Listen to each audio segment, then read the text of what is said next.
TPT+, la chaîne panafricaine des diasporas.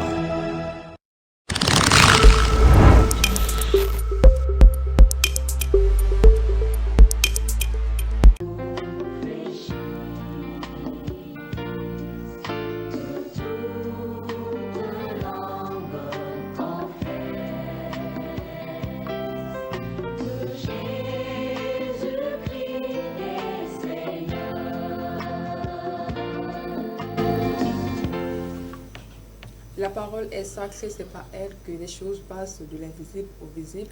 C'est par elle que Dieu a créé toutes choses. Elle est donc porteuse de vie.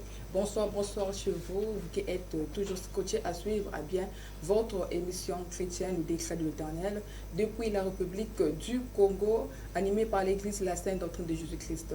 Alors cette émission a pour objectif d'édifier et fortifier l'Église de Dieu selon Éphésiens 5, le verset 11. Tout d'abord, nous allons rendre grâce pour la force que nous donnons ce soir. Merci pour ton nom, ta présence, ton amour.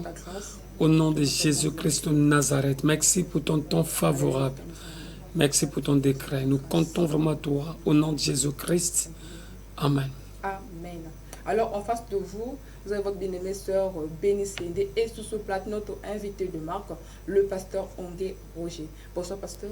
Bonsoir, ma sœur. Comment allez-vous? Tout va bien par la grâce de Dieu. Alors, on me dit quel est votre mot d'ouverture à l'endroit des bénis? Non, c'est pour bénir le Seigneur pour cette grâce qu'il nous a encore faite. Et je n'oublie pas de saluer tout le monde, tous les bien-aimés de partout, de partout. Et je n'oublie pas tous les bien-aimés qui sont au nord du pays. Je bénis le bien-aimé Jean-Pierre, non Jean-Paul, qui est vers Bétou. Je n'oublie pas la sœur Mavi qui est au Cameroun. Et je bénis tous les bien-aimés, vraiment pour tout le bien que le décret de l'Éternel a tout offert. Que le Seigneur bénisse. Nous bénisse. Alors ce soir, nous allons amorcer avec une nouvelle thématique qui est affichée au bas de vos écrans, intitulée « Vous êtes le sel et la lumière, vous êtes le sel et la lumière ». Tiré dans le livre de Matthieu 5, le verset 13 à 16. Alors, en cas de préoccupation, veuillez réagir par des SMS normaux ou encore via WhatsApp au numéro affiché au bas de vos écrans. Alors, sans plus tarder, nous allons lire notre texte de base. Je vais faire la lecture. C'est vous qui êtes le sel du monde. Mais si le sel perd son goût, comment pourrait-on le rendre de nouveau salé? Il n'est plus bon à rien. On le jette dehors et les gens marchent dessus. C'est vous qui êtes la lumière du monde. Une ville construite sur une montagne ne peut pas être cachée. Le verset 15. On n'allume pas une lampe pour la mettre sous un seau. Au contraire, on la place sur son support, d'où elle éclaire tous ceux qui sont dans la maison. Enfin, le verset 16. C'est ainsi que votre lumière doit briller devant les hommes, afin qu'ils voient le bien que vous faites, qu'ils louent votre Père qui est dans le ciel. Alors, homme de Dieu, quelle est votre pensée par rapport à cette lecture? Je bénis le Seigneur pour ce nouveau thème. Vous qui dit, vous êtes le sel et la lumière, normalement de ce monde. Et je crois qu'au travers de ce thème, Dieu va nous confier cette responsabilité de transmettre dans toute la transparence ce qu'il nous donne et ce qu'il nous révèle. C'est très important que Dieu vous dise, que Dieu dise que vous êtes le sel et la lumière de ce monde. C'est une grâce parce que le monde est dans l'obscurité et si nous pouvons être le sel et la lumière, que Dieu soit loué. Oui, homme de Dieu, notre thème parle du ciel et de la lumière. Alors que représente le ciel et la lumière en termes spirituels? Vous savez, pour les mamans qui préparent, ils savent déjà que le sel, quand ça manque dans une nourriture, la nourriture ne peut pas être mangeable. Donc c'est comme aussi pour ce monde, sans le sel, on ne peut pas sentir le goût de vivre de ce monde. Il suffit d'enlever le sel, tout sera assombri. Et il n'y aura pas un goût de vivre. Voilà. Quand une personne est par exemple enfermée en prison, il perd le sel. Il n'aura pas le goût de vivre en prison. C'est pourquoi il va chercher par des voies et moyens des occasions de sortir parce qu'il sent que là, il n'y a pas de sel. Donc, il n'a pas envie de vivre là-bas. C'est ça le problème. Alors, pasteur, qui est exactement le sel et la lumière? Ou bien qui peut être le sel et la lumière? Oui, c'est pourquoi le Seigneur nous a fait grâce, c'est pourquoi la bonne nouvelle du royaume. La bonne nouvelle du royaume, pour ce temps de la fin, est révélée pour donner le goût. Et ce goût, on appelle cela par le sel. Parce que ce monde, le Seigneur dit que nous sommes le sel dans ce monde. Ça veut dire qu'au travers de ceux qui ont reçu la bonne nouvelle du royaume, c'est eux qui deviennent le sel pour donner un goût à tous ceux qui habitent ce monde de vivre. Donc, si on enlève le sel, ce monde deviendra invivable. Ça veut dire quoi? Ça veut dire que nous pouvons être des barricades du mal. Nous sommes des barricades contre le mal. Parce que quand on parle du mal, et plutôt du sel, ça veut dire que ce sont des hommes et des femmes qui sont devenus des barricades, qui empêchent le mal d'aller hors des bornes. Parce que nous sommes des limites. Nous sommes des barrières qui empêchent l'évolution du mal, en quelque sorte. Si nous voulons interpréter dans l'autre sens. Voilà. Alors, pasteur, pourquoi Jésus-Christ a comparé, pourquoi Jésus-Christ compare-t-il l'Église à du sel et la lumière, pas à autre chose? Oui, mais parce que lui qui est le créateur de ce monde, il est venu au travers de sa visite terrestre reconstruire ce qui avait été détruit au commencement. Et le projet qu'il avait pour l'homme, c'est de faire de l'homme la tête en toutes choses. Mais le mal est entré, s'est infiltré et avait tout détruit. C'est pourquoi quand il vient, c'est pour redonner goût à sa créature. Voilà. Puis, homme de Dieu, il s'avère que le sel, pour agir dans la nourriture, il se dissout d'abord. Alors, comment est-ce que l'Église peut-elle faire pour se dissoudre dans le monde? Quand le Seigneur est arrivé dans ce monde, pendant qu'il était là, en chair et en os, il était limité quelque part. Il n'était pas omniprésent partout en l'instant. Il a travaillé pour donner un modèle à suivre. Et après avoir accompli son rôle, il était question qu'il répare pour prendre la première forme du commencement. Dieu, Esprit. Et quand il est redescendu le jour de la Pentecôte, c'est pour permettre que partout qu'il soit présent.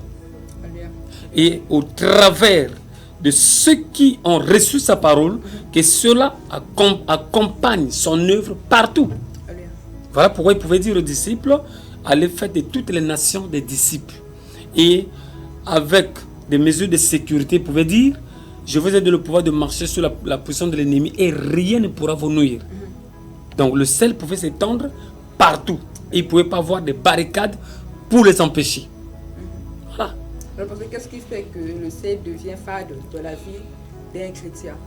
Bon, au fur et à mesure que nous sommes en train d'avancer, le sel est important.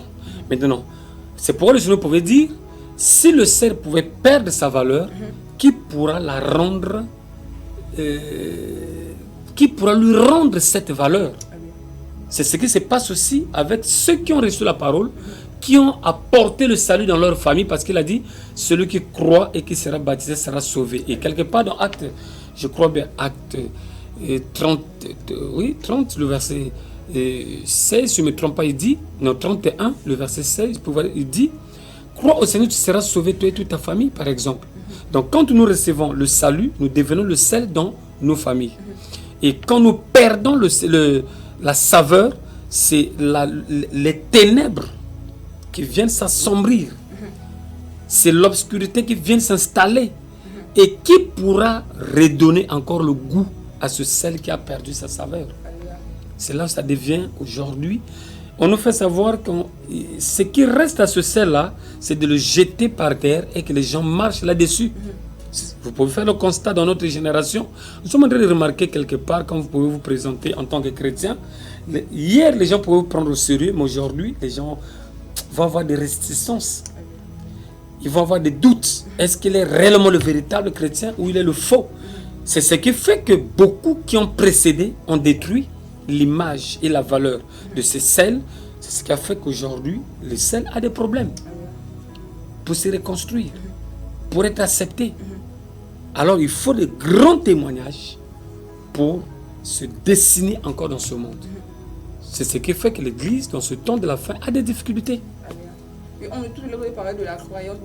De la croyance. Alors, qu'est-ce que signifie exactement croire en Jésus-Christ? Croire en Jésus-Christ ne veut pas dire un slogan et dire Amen sur les lèvres, mais c'est la pratique de la nouveauté proposée par la parole de Jésus. Alléluia. C'est comme ça que quelqu'un peut dire que je suis disciple de Jésus ou je suis chrétien. Parce qu'un chrétien, ce n'est pas celui qui suit une image taillée ou c'est pas qui suit, c'est pas qui est fanatique d'un pasteur ou prophète, mais un chrétien, c'est celui qui est disciple de Christ. Alléluia. Un homme discipliné pour le royaume des cieux. C'est celui qu'on appelle chrétien ou disciple. En ce moment-là, vous avez de la valeur que le Seigneur répand sur vous. Et tout ce qui peut sortir de vous, c'est des paroles révélées et ce que vous pouvez entendre est filtré. Alléluia. C'est pourquoi le Seigneur dit, au milieu de cette génération perverse, ceux qui ont reçu la bonne nouvelle pouvaient faire preuve de leur témoignage. Afin que le monde, au travers de nous, vienne au Seigneur. Ils ne viendront pas parce que nous avons beaucoup d'argent. Ils viendront parce que nous avons une richesse que eux, ils n'ont pas. Alléluia. Parce que dans ce monde, il y a quand même des riches. Vous voyez? Mais ce qui les attire vers nous, vers notre Dieu, c'est cette richesse intarissable, spirituelle. Ce qui donne la valeur auquel personne ne peut s'acheter avec de l'or ni de l'argent. Voilà. Oui, parce que quelle est exactement la parole de Jésus-Christ? Quelle est la parole qui nous a demandé d'aller annoncer dans le monde entier? C'est comme s'il pouvait nous dire, allez, vous qui êtes déjà faites, préparés, restaurés, allez montrer ce témoignage à ceux qui n'ont pas encore cette nouveauté de vie. C'est pourquoi vous pouvez dire à ces aveugles ou à ces paralytiques, à ces lépreux, allez vous faire voir à ces pharisiens. Rien qu'au travers de leur apparition, ils pouvaient comprendre que ça, c'est le mystère de Dieu. C'est pourquoi Nicodème, devant le Seigneur, pouvait dire, personne ne peut faire de telles choses si Dieu n'est pas en lui. Donc Nicodème reconnaissait par là que le Dieu Tout-Puissant était en face de lui au travers de cette chair qu'on appelait Jésus. Parce que Jésus était une chair faite, une parole faite chair. Donc il a fait de nous aussi des paroles faites chair. En n'importe quel endroit que nous pouvons nous présenter, il voulait que nous puissions avoir à porter ce témoignage de la parole faite chair en nous. Quel est ce témoignage-là, pasteur? Parce qu'actuellement, nous voyons qu'il y a beaucoup de contradictions au niveau de l'Église. Oui, les contradictions, parce que le malin s'est infiltré selon Matthieu 13, là où on parle que le semeur a fait une bonne sémence. Il a sémé une bonne sémence, mais plus tard dans la nuit, le malin est allé, le mauvais est allé, l'ennemi est allé s'aimer la mauvaise sémence, qui ne pouvait pas être déracinée aussitôt, sinon ça pouvait entraîner ce qui était encore fragile, la bonne sémence. Voilà pourquoi aujourd'hui l'Église est en train de se battre au milieu des épines, au milieu des difficultés, pour se présenter devant Dieu et se présenter devant ce monde. Parce que quelque part il nous a dit, il faut que la bonne nouvelle du royaume soit prêchée pour servir de témoignage à quiconque l'aurait entendu. Donc nous sommes au milieu de cette génération qui est remplie de confusion, qui ne sait plus à quel sens se vouer, mais il faut qu'il y ait de véritables, parce que le Seigneur dit dans Matthieu 24 que ceux qui tiendront bon jusqu'au bout seront sauvés. Et il dit ensuite, la bonne nouvelle du royaume sera prêchée. Ça sera prêché par lesquels? Par des hommes et des femmes restaurés par cette bonne nouvelle, façonnés par le sel et la lumière, qui vont apporter plus haut le salut du Seigneur jusqu'au bout. Ils ne failliront jamais. Il y aura des attaques, il y aura des difficultés, mais ils vont supporter le poids de la croix jusqu'au bout. Et c'est à eux que le Seigneur donnera ce devoir d'aller faire de toutes les nations des disciples. Ce n'est pas ceux qui vont aller à cause de l'argent, parce qu'ils vont dire, bon, il faut s'arranger pour avoir au moins un visa, pour aller en France, pour aller aux États-Unis, parce que là-bas, au moins, la bonne nouvelle sera bien payée. Non. Mais ce sont des hommes et des femmes qui ont le poids de l'évangile, qui pense que c'est une nécessité pour eux. Parce qu'aujourd'hui, vous pouvez voir, dans le monde entier, nous avons des frères, des Américains, qui sont en train de donner même leur vie, d'aller dans le monde, qui n'acceptent pas l'évangile de Christ, pour aller se sacrifier à annoncer la bonne nouvelle, pour qu'au moins quelqu'un soit sauvé, pour qu'au moins la bonne nouvelle arrive au moins dans un coin. Mais il y a d'autres qui n'ont pas ce souci. Mais il y a des hommes que nous saluons, que nous rendons hommage, qui se sont servis de leur vie pour apporter Jésus-Christ partout. Voilà. Oui, pasteur, le sel donne le goût et la lumière éclaire. Alors pourquoi, homme de Dieu, le monde fout-il parfois l'église authentique? Le monde fuit, c'est parce que le monde est déjà habitué dans le noir. Quand on peut faire la lecture dans Ésaïe 60, à partir du verset 1, on nous fait savoir que le monde entier est englobé par les ténèbres. Ça veut dire que les gens qui sont dans ce monde, sans la parole de Dieu, ils sont dans le noir. Quel que soit le bagage intellectuel qu'ils peuvent en avoir, ils sont dans le noir. Et quand la lumière s'approche, c'est normal que leurs œuvres soient éclairées, torchées. Aujourd'hui, il y a beaucoup d'églises qui sont en train de fuir la parole de Dieu authentique. Pourquoi? Parce qu'en présentant d'une manière véritable la parole de Dieu, ça vient dévoiler leurs œuvres ténébreuses. Et c'est pourquoi il y a beaucoup de gens qui fuient des véritables églises, des véritables serviteurs, qui deviennent l'ennemi de ces véritables serviteurs, qui cherchent même à les empoisonner pour qu'on n'en parle pas du salut. C'est comme si on pouvait finir la vérité en empoisonnant un pauvre pasteur. Oui. C'est comme les Juifs, quand ils ont vu la lumière atterrir, ils ont fui dans les ténèbres. C'est pourquoi le Seigneur dit, vous êtes déjà jugés parce que vous avez écouté, mais vous n'avez pas obéi. Le fait d'écouter et de ne pas obéir, c'est déjà un jugement. On est déjà coupable. Voilà. Parce que nous allons faire la lecture dans notre verset du jour, le verset 15. Il dit, on n'allume pas une lampe pour la mettre sous un seau. Au contraire, on la place sur son support, d'où elle éclaire tous ceux qui sont dans la maison. Alors, on me dit quels sont les seaux qui éteignent la lumière de l'église actuelle? Oui, mais déjà aujourd'hui, vous avez des gens, le Seigneur nous a interprété cela quand il parle dans Luc 8, des dons qu'il pouvait attribuer à son église. Il y a un qui avait eu 5, qui est allé produire 5 autres qui faisaient 10. Mais il y a un qui a eu un mais qui est allé l'enterrer. Et elle n'a pas produit. C'est ce qui se passe avec des gens qui ont reçu la parole authentique, mais qui n'ont pas manifesté l'exposition de cette nouveauté de vie pour aider les autres à changer.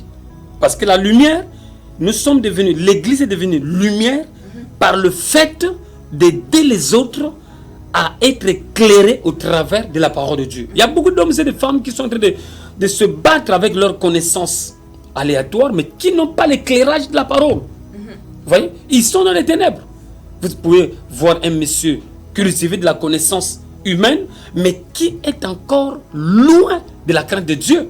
Il faut que l'apôtre dit quelque part comment ils peuvent changer s'ils n'entendent pas la bonne nouvelle. C'est pourquoi les prédicateurs véritables de la bonne nouvelle sont comme des flammes de feu qui éclairent le monde. Parce que leur vie devient cette flamme.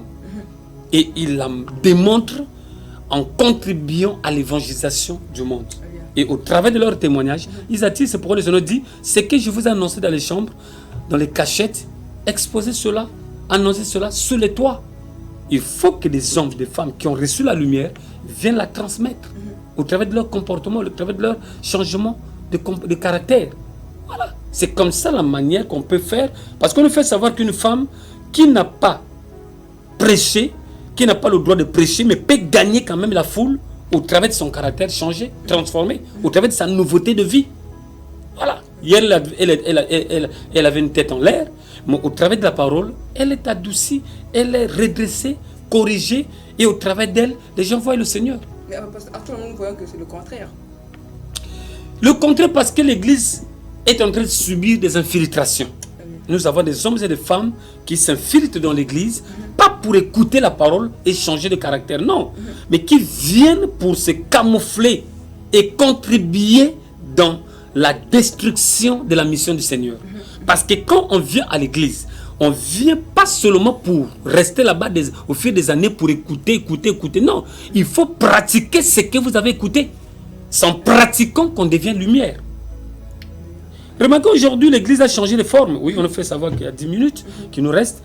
L'église a changé de forme aujourd'hui. Pourquoi? Parce qu'aujourd'hui, vous allez remarquer que l'église, au fur et à mesure qu'ils n'ont pas su la mission de leur maître, ils commencent à s'accuser. On commence à faire entrer les machettes dans les églises pour couper la tête de Satan. Vous l'avez vu où? On commence à faire rentrer des balais. J'ai même vu dans une église pour Nigérienne, même le physique. Le combat spirituel, on parle bien du combat spirituel, mais ce n'est pas avec la machette, c'est pas avec la flèche, c'est pas avec le balai, c'est pas avec la chicotte. Tout geste compte, pasteur. Non, tout geste ne compte pas parce que on dit bien que le combat spirituel, donc ça se passe avec des hommes restaurés, parce que l'ennemi est inactif devant une personne qui est restaurée.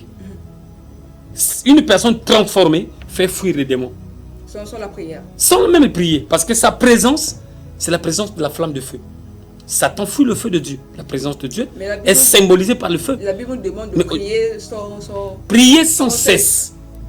Quelle est la prière qui est efficace dans les prières sans cesse? C'est la prière d'une personne justifiée, sanctifiée. Quand il ouvre sa bouche, Dieu l'écoute. Mais aujourd'hui, vous allez écouter. J'envoie le feu. Au contraire, ceux-mêmes qui sont torturés tous les jours. Mais Satan n'est pas torturé. Le feu qu'ils envoient aux sorciers, les sorciers là vivent encore aisément à l'aise. Parce qu'ils savent que c'est une distraction. Mais il y a aussi des miracles qui se manifestent. Les miracles se manifestent dans la vie de ceux qui sont transformés. Quand ils invoquent la présence du Seigneur dans une difficulté, le Seigneur intervient. Mais la majorité sont des pageurs qui font du bruit, mais dedans, vous allez voir une église qui prie tous les jours avec des prières intensifiées, comme ils le disent. Ah, là-bas, les gens prient, ils sont forts dans la prière, hein, mais quand tu le regardes seulement avec les regards d'aigle, avec les lunettes correcteurs de l'esprit, vous allez remarquer qu'il n'y a même pas l'applicabilité de la parole, ni du pasteur. Tu vas voir un pasteur qui est un maquilleur, hein, un tatoueur, qui va prier au nom de Jésus. Quel est ce nom de Jésus qu'il invoque? Si ce n'est pas les démons. Malgré le mélange et un coureur de jupons qui a la pression de la prière. Ça, c'est quelle pression de prière? C'est pour dire que ce n'est qu'une distraction devant l'ennemi. Parce que l'ennemi, quand il entend le nom de Jésus, il fuit à cause de ce nom. Mais quand il arrive quelque part, il doit regarder derrière pour dire qui m'a fait fuir là. Il va voir la vie de la personne. C'est pour vous allez voir qu'il y a des chrétiens qui sont torturés. Tu as prononcé le nom de Jésus, mais tu n'as pas la paix. Pourquoi tu n'as pas la paix? Tu ne dors pas en paix. Tu n'es pas vraiment en paix. Parce que ta vie a des trous d'air. Pour que la prière puisse avoir son accrochage, sa réalisation, son efficacité dans ta vie, et son accomplissement, il faut que ta vie ressemble à la vie du Seigneur. Il faut que tu deviennes une flamme de feu. Mais nous prouvons les miracles là, pasteur, parce que malgré leur mélange et tout, il y a des bénédictions, des miracles qui se manifestent. Qu'est-ce qu'on appelle bénédiction si ce n'est pas la bénédiction de Dieu? Vous voyez? Qu'est-ce qu'on appelle miracle si Jésus n'est pas dedans? C'est ce qui se passe aujourd'hui. On nous fait distraire et on nous présente des petits miracles ou des grands miracles mensongers, comme le dit le Seigneur. Parce que l'action du temps de la fin, la température de ce temps de la fin est mentionnée et rémunérée et plutôt réidentifiée au travers de l'accomplissement des miracles. C'est le signe des miracles qui prouve que c'est le temps de la fin. Parce que les gens vont plus s'adhérer au faux miracle. Le véritable miracle, si vous voulez que Dieu accomplisse ces miracles en vous, il faut d'abord commencer par faire le travail que Élie a fait. Parce que le bruit que nous sommes en train d'entendre aujourd'hui, c'est le bruit des 450 prophètes de Baal, autrefois, qui étaient en train de crier. Mais en réalité, il n'y avait rien. Élie, pendant qu'ils étaient en train de crier, Élie, avant d'invoquer Dieu, était en train de mettre toutes choses en ordre. Et quand il a fini de mettre toutes choses en ordre, c'est en ce moment-là, quand il a invoqué une seule fois, la flamme de l'esprit s'est manifestée. C'est ça le problème. Donc, ce que nous sommes en train d'entendre, venez miracles, séminaires, miracles. À bientôt, c'est les vacances. Vous allez entendre encore, ça sera le pire. Alors, ce sont que des distractions. L'Église du Seigneur doit travailler dans le sens de préparer les enfants de Dieu à être agréables, sanctifiés devant la présence du Seigneur. Parce que le Seigneur, nous savons que la dernière pause que le Seigneur nous a donnée, c'est de préparer son Église pour l'enlèvement. Alors le chrétien ne doit pas aller à l'enlèvement étant malade. Il faut commencer par l'éduquer spirituellement au travers de la parole. Pour qu'il rentre en conformité avec la parole, c'est au travers du respect de la parole qu'il sera guéri. Et ensuite, il pourra bien entendre le Seigneur avec son miracle qui va le faire transporter au ciel. On peut avoir un bébé, mais avec ce bébé, on va terminer dans l'enfer. On peut avoir un mari, on va terminer avec ce mari en enfer. On peut avoir une voiture comme les gens sont en train de présenter les voitures aujourd'hui. Ils sont en train de présenter, ce n'est pas des vestes. On peut les avoir portées, mais on va à l'enfer. Voilà. Et parce qu'on parle de la bénédiction, quelle est la distinction entre la véritable bénédiction et la fausse bénédiction? La véritable bénédiction se repose sur la repentance. C'est pourquoi les 9 qui sont partis, je crois que leur bénédiction a été chapeautée, a été en quelque sorte anéantie par la suite. Mais le véritable, le prêt qui avait été réellement guéri, c'est celui qui a fait un demi-tour pour manifester sa reconnaissance. Le Seigneur dit, qu'est-ce qu'un homme peut me donner? L'argent, les habits, les voyages. Non. Le Seigneur dit, si j'en avais besoin, je ne peux pas vous demander. Mais ce que Dieu veut, c'est la reconnaissance.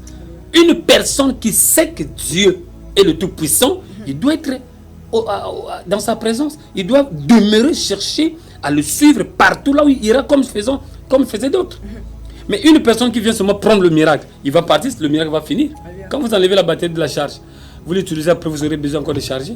Voilà. Mais celui qui reste accroché, il est nourri, il est contaminé de la grâce et de la bénédiction tout le temps.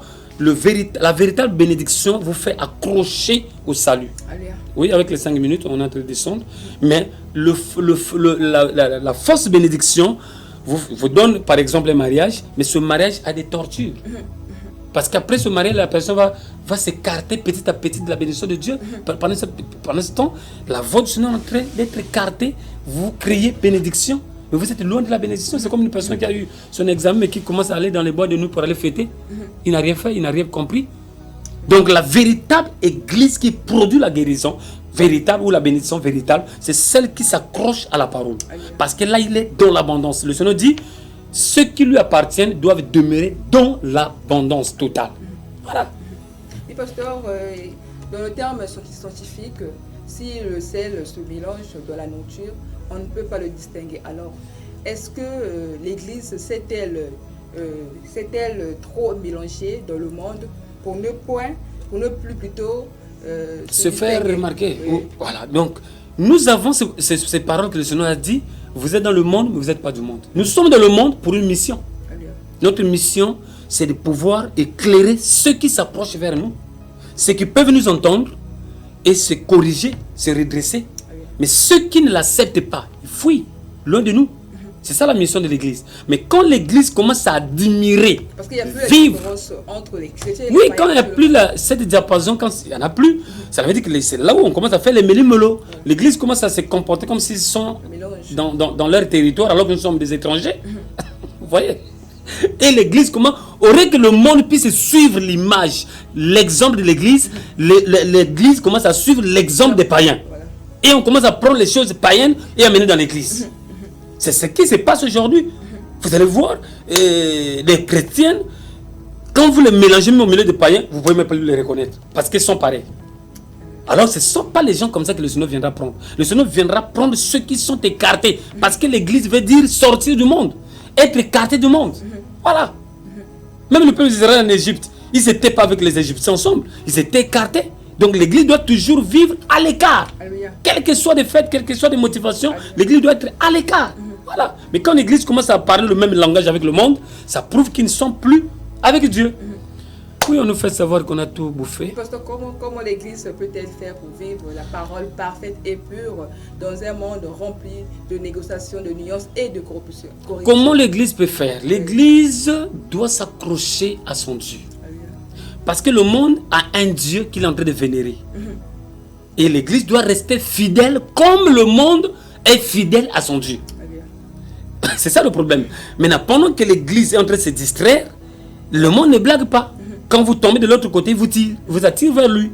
Donc nous devons rester accrochés à vénérer notre Dieu, à le respecter étant étranger Parce que dans quelques années, dans quelques mois, on peut quitter ce monde. Qui est sûr de croire qu'après cette émission, on peut encore se retrouver demain? C'est Dieu seul. Donc c'est pourquoi chacun, après l'écoute de la parole, doit se prendre en charge au travers de l'obéissance de la parole. Voilà. C'est pour dire à l'église, celui qui a des oreilles pour entendre ce que l'Esprit dit à l'église. Il est question en ce temps que votre lumière brille pour qu'au travers de votre conversion en Christ, les hommes et les femmes soient sauvés. Voilà le bénéfice que Dieu attend de vous. Que le Seigneur nous bénisse. Que le Seigneur nous bénisse. Nous sommes donc à la fin de notre émission. Nous allons passer aux annonces et programmes de l'Église. Nous sommes l'Église, la Sainte Doctrine de Jésus-Christ, sise aux Républiques du Congo, dans la ville économique Pointe-Noire, justement au quartier Makayabou 418, tout justement à l'arrêt station Africa Shop, 2e ruelle, à la 5e parcelle à votre gauche. Votre émission passe chaque jeudi en direct sur la chaîne TPT et la rediffusion chaque mardi à partir de 21h. Alors, pour ceux-là qui veulent encore approfondir leur connaissance, vous pouvez aller sur notre chaîne YouTube et taper juste le décret de l'Éternel et vous serez encore édifiés. Pour ceux-là qui veulent être en contact avec l'homme de Dieu, vous pouvez le contacter au numéro qui est affiché au bas de vos écrans. Pour ceux-là qui veulent soutenir l'émission, vous pouvez envoyer vos contributions au numéro qui est affiché au bas de vos écrans. Nos programmes de l'église, nous avons que chaque mercredi, vendredi à partir de 15h et le dimanche, nous avons notre culte d'action de grâce à partir de 8h30. Alors, si vous avez suivi ces belles images grâce à notre DT qui est vers le différent. Seigneur, merci pour ton nom, ta présence, ton amour. Te sommes infiniment reconnaissants pour tes bienfaits. Au nom de Jésus-Christ de Nazareth, nous avons ces prières. Amen. Que le Seigneur bénisse. Restez debout jusqu'au bout. Gloire à Dieu.